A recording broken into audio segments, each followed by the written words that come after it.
Hey, welcome to another segment of Keep It Real with Coldwell Banker EvenBay Real Estate. Michael Stevens here today, and we have a Facebook question.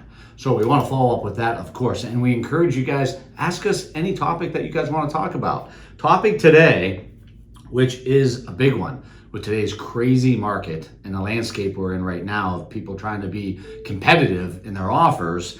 So we had a question about wanting to know more information about appraisal and inspection waivers.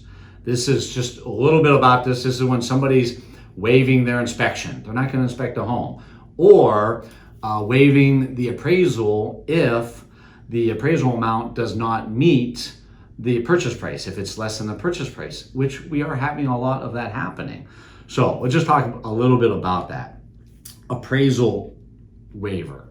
What happens is you sell a house for $100,000 after 20 offers and over asking price, and the appraisal comes in, and the appraisal is $80,000, and that buyer is willing to still pay $100,000 even when it appraises for $80,000 or $90,000. So a couple things have to happen in that scenario as a buyer. Number one, they may be putting a large enough down payment to cover the difference that's going to be required by their financial institution. Let's say if it's a 20% down that's required for their conventional loan, no PMI, they're putting 50% down. So they would be able to be in the situation to make up the difference in their down payment. If you're only putting 5% down, then you're almost going to have to come up with the difference to allow that financing to still go through. That's one hurdle. The next thing is,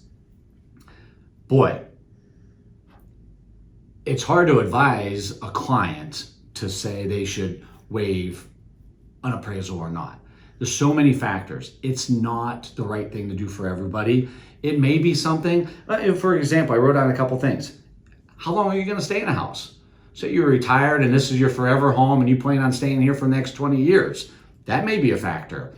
Or if your financial situation allows you to not be concerned with the appraisal because that's the house you want. There's so many things. The future market, none of us know what the future market is. But to my point, it may be the right thing for one client and it may not be a wise move for another client. Inspection. People are waiving inspections, because I want to have a competitive edge. We want an edge. We don't inspect the home, so accept our offer.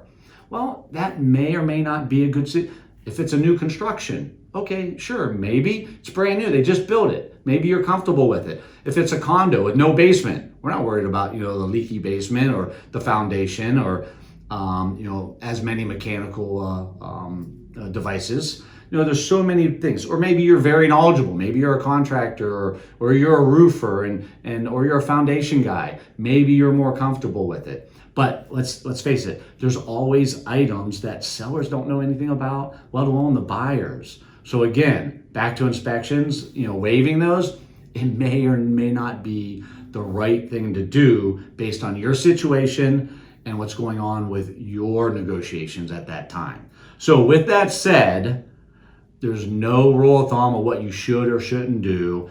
All the more important to have that real estate agent that you can talk through what the pros and cons are going to be and whether it's the right thing to you to try to get that competitive edge and not put yourself in a vulnerable position.